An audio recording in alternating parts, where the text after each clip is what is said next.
তার চরিত্র হননের জন্য বাথরুমে একটা মদের বোতল লেখা দেওয়া হয়েছে। জনগণকে ধারণা দেওয়ার চেষ্টা করা হয়েছে যে বেগম জিয়া মদ খান।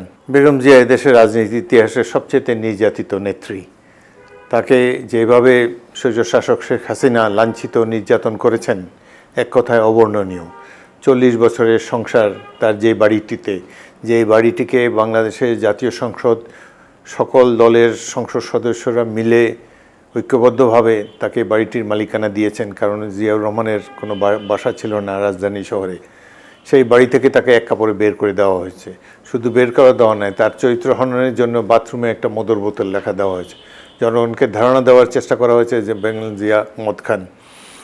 তার যে লিভার সিরোসিস হয়েছে এই ব্যাপারেও শেখ হাসিনা বলেছেন যে কী খেলে লিভার সিরোসিস হয় সেটি জনগণকে বুঝতে পারে।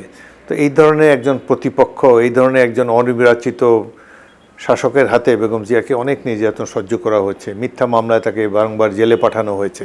জেলে তাকে একটি স্যাঁতস্যাঁতে কারখানা, অস্বাস্থ্যকর পরিবেশে স্যাঁতস্যাঁতে কক্ষে তাকে রাখা হয়েছে।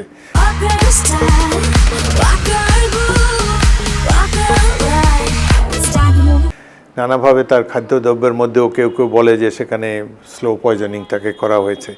এইভাবে অনেক নির্যাতনে তিনি শিকার হয়েছেন। এই সময়ে তিনি অত্যন্ত অবিচলভাবে ধৈর্যের সাথে এই ধরনের অত্যাচারের মোকাবেলা করেছেন।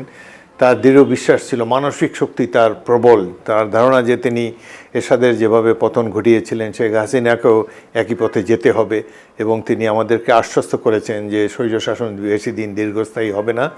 এবং তিনি যেভাবে জনগণকে ঐক্যবদ্ধ করেছেন স্বৈরশাসনের বিরুদ্ধে, যেভাবে রাজপথে তার আহ্বানে জনতার ঢল নেমেছে, আমরাও আশান্বিত ছিলাম যে অতি অল্প সময়ের মধ্যেই তার পতন হবে।